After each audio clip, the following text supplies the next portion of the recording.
ഈ മൂന്നെണ്ണം അബ്ദുൽ ഖാദറിന്റെ പിള്ളേരാണെന്നാണ് ഇവന്റെ വിചാരം. ചെറിയത് ഇവൻ ജയിലിലായപ്പോൾ വീട്ടു ചെലവിനില്ലാതെ വന്നപ്പോൾ ഇവന്റെ വൈഫ് നാട്ടുകാർക്ക് കിടന്നുകൊടുത്ത് വഴിയിൽ ഉണ്ടായതാണ്. ബാക്കി രണ്ടും മദ്രസയിൽ പോകുന്നുണ്ട്. മാഷാ അല്ലാ, വിശാലമായത്.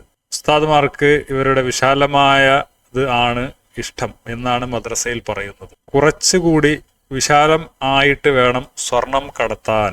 വിശാലമാക്കണേ 6 വയസ്സുകാരി ആയിഷയെ പൊണ്ണിയ മുഹമ്മദ്. എത്രമാത്രം മാനവികമായ കമന്റാണ്, എത്രമാത്രം മനുഷ്യത്വമുള്ള കമന്റാണ്, എത്രമാത്രം മതവിദ്വേഷമില്ലാത്ത വർഗവിദ്വേഷമില്ലാത്ത കമന്റാണ് അല്ലെ. ഇതൊക്കെയാണ് നമ്മുടെ നാട്ടിലെ എസൻസുകാരൊക്കെ ഉണ്ടാക്കിയിട്ടുള്ള യുക്തിവാദം കൊണ്ടുണ്ടായ ഗുണം. സുഹൃത്തുക്കളെ, 2016 അവസാനത്തിലാണ് ഞാൻ ഇസ്ലാമിക വിമർശനം തുടങ്ങുന്നത്. അപ്പോൾ പിന്നീട് ടിക്ടോക്കിൽ വിവാദം ഉണ്ടാവുകയും അത് ടിക്ടോക്കിലെ വീഡിയോസൊക്കെ ഡൗൺലോഡ് ചെയ്തിട്ട് പെട്ടെന്ന് ഈസിയായിട്ട്, അതിന് പ്രത്യേക പ്രോഗ്രാമൊന്നും ആവശ്യമില്ല, ആർക്കും അത് ഡൗൺലോഡ് ചെയ്തിട്ട് വാട്സാപ്പിലൂടെ പ്രചരിപ്പിക്കാൻ പറ്റും. അങ്ങനെ എന്നെ അകത്താക്കാൻ വേണ്ടിയിട്ട് ഇത് വാട്സാപ്പിലൂടെയൊക്കെ പ്രചരിപ്പിക്കുമ്പോഴും ഒക്കെ എനിക്ക് നല്ല വ്യൂസും എക്സ്പോഷറും മുസ്ലിങ്ങൾക്കിടയിൽ കിട്ടിയിട്ടുണ്ട്. അപ്പം അതൊരു വിഷയമല്ല. പക്ഷേ ഈ സംഘികൾ, ക്രിസംഘികൾ, ഇവരുടെ ഇടയിലൊക്കെ എന്നെ അറിയാൻ മറുനാടൻ ഷാജൻ്റെ ഒക്കെ വീഡിയോസൊക്കെ ഒരു കാരണമായിട്ടുണ്ടെങ്കിലും പിന്നീട് എസൻസ് ഒക്കെ ഞാൻ ഇസ്ലാമിനെ വിമർശിച്ചു, അതിന് ദുബായിൽ ജയിലിലായി, അങ്ങനെയുള്ളൊരു എനിക്ക് എക്സ്പോഷർ ഇവിടെ ഇടയിലേക്ക് കിട്ടിയിട്ടുണ്ട്. അങ്ങനെ ഒരുപാട് സംഖ്യകളൊക്കെ എൻ്റെ പ്രൊഫൈൽ ഫ്രണ്ട് ആവുകയും ഒക്കെ ചെയ്തിട്ടുണ്ട്. അപ്പം ഇത് എന്തിനാ പറഞ്ഞതെന്ന് വെച്ച് കഴിഞ്ഞാൽ, ഞാനിപ്പോൾ ഒരു പോസ്റ്റ് ഇട്ടു, ഈ ബാക്കിൽ കാണുന്നതാണ് പോസ്റ്റ്. ഇതിന് വന്നൊരു കമൻ്റാണ് ഞാൻ നിങ്ങൾക്ക് വായിക്കാൻ പോകുന്നത്. ഈ 3 എണ്ണം അബ്ദുൽ ഖാദറിന്റെ പിള്ളേരാണെന്നാണ് ഇവന്റെ വിചാരം.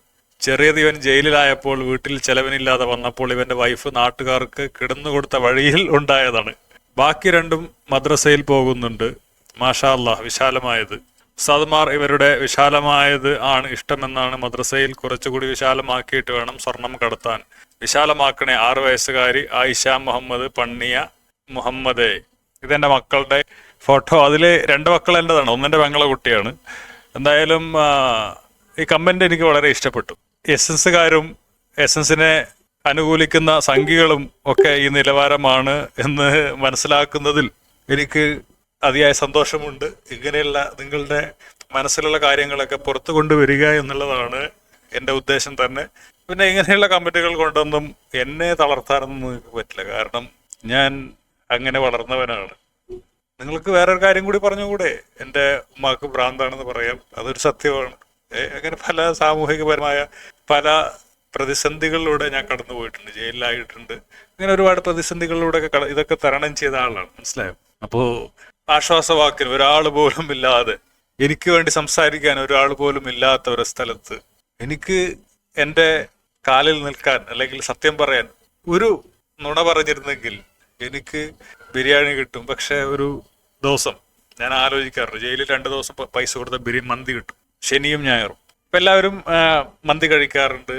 കാരണം പൈസ ഇല്ലാത്ത ആളുകളാണെങ്കിൽ അറബികൾക്ക് അലക്കി കൊടുത്തിട്ടൊക്കെ അവിടെ പൈസ ഉണ്ടാക്കാറുണ്ട്. മാത്രമല്ല കുറച്ച് കൊടുക്കുകയും ചെയ്യും, പരസ്പരം അങ്ങോട്ടും ഇങ്ങോട്ടൊക്കെ ഷെയർ ഒക്കെ ചെയ്യും. പക്ഷെ എനിക്ക് ഷെയർ ചെയ്യാൻ ആരുമില്ല, കാരണം ഞാൻ അവിടുത്തെ ഭൂരിപക്ഷം മതത്തെ, അല്ലെങ്കിൽ അവരുടെ മതത്തെ നിന്ദിച്ചവനാണ്. അപ്പം എനിക്ക് തന്നു കഴിഞ്ഞാൽ ദൈവ കോപമുണ്ടാകുമെന്നൊക്കെ ആഗ്രഹിക്കുന്ന മണ്ടന്മാരായ വിശ്വാസികളാണ്. അങ്ങനെ ഒരു ശനിയാഴ്ച എനിക്കിപ്പോഴും ഓർമ്മയുണ്ട്, ഒരു സെക്ഷനിൽ 100-300 പേരുണ്ടാവും. സെക്ഷനിലായിരുന്നു ഞാൻ ഉണ്ടായിരുന്നു. അപ്പോൾ എൻ്റെ ചേംബർ, ആ സെക്ഷനിൽ 6 ചേംബർ ഉണ്ട്. 6 ചേംബറിനകത്ത് 9-10 സെല്ലുകളാണ്. ചില ചേംബറിൽ 10 സെല്ലുകൾ, 50 സെല്ലുകൾ. അപ്പോൾ ആ ഓരോ സെല്ലിനകത്ത് 6 പേര്, അങ്ങനെയാണ് അതിൻ്റെ ഇത്. പക്ഷേ സെല്ല് പൂട്ടില്ലെങ്കിലും ചേംബർ പൂട്ടും. ഇതിൻ്റെ വിശദമായ സംഗതി ഗ്രാഫിക് ഡിസൈനോട് കൂടിയൊക്കെ ഞാൻ എൻ്റെ ജയിൽ കഥകൾ ഈ ചാനലിൽ വരും, അപ്പോൾ നിങ്ങൾക്ക് കാണാൻ സാധിക്കും. അപ്പോൾ അതൊക്കെ ഞാനിങ്ങനെ വെയിറ്റ് ചെയ്തിരുന്നതാണ്. പാലിനെ നമുക്ക് തൈരായിട്ടും മോരായിട്ടും നെയ്യായിട്ടൊക്കെ വേർതിരിച്ചെടുക്കണ്ടേ, എടുക്കാനുള്ള സമയമാണ് ഞാൻ ഇത്രയും നിങ്ങളടുത്ത് വാങ്ങിയത്. അപ്പോൾ ആ സെക്ഷനിൽ 100-300 പേരുണ്ട്. ഒരു ദിവസം ഞാൻ ആലോചിക്കുന്നത്, അവിടുത്തെ ക്യാൻറ്റീനിൽ, ജയിൽ ഭക്ഷണശാലയിൽ മത്തം എന്ന് പറയും, അവിടെ പോയിട്ട് ഭക്ഷണം കഴിച്ച ഒരേ ഒരാൾ ഞാനാണ്. ഈ നൂഡിൽസ് അല്ല, മക്രോണി എന്ന് പറയും. മക്രോണിക്ക് ഒന്നും ഇടില്ല, അങ്ങനെ തന്നെ വേവിച്ചിട്ട് തരും. അപ്പം അത് തീരെ നാവിന് രുചിയില്ലാതെ, ആ പ്യുവർ മക്രോണി, ഒരു രുചിയും ഇല്ലാത്ത, അങ്ങനെ തന്നെ വേവിച്ച് തരുന്ന മക്രോണി കഴിക്കാൻ ഞാൻ അവിടെ പോയി ഒറ്റയ്ക്ക് ഇരുന്നിട്ട് ഞാനത് കഴിച്ചു.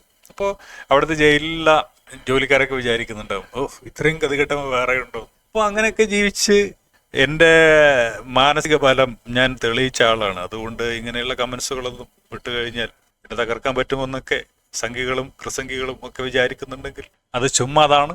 എൻ്റെ മാസ്റ്റർ സ്ട്രോക്കുകൾ വരാനിരിക്കുന്നതുള്ളൂ.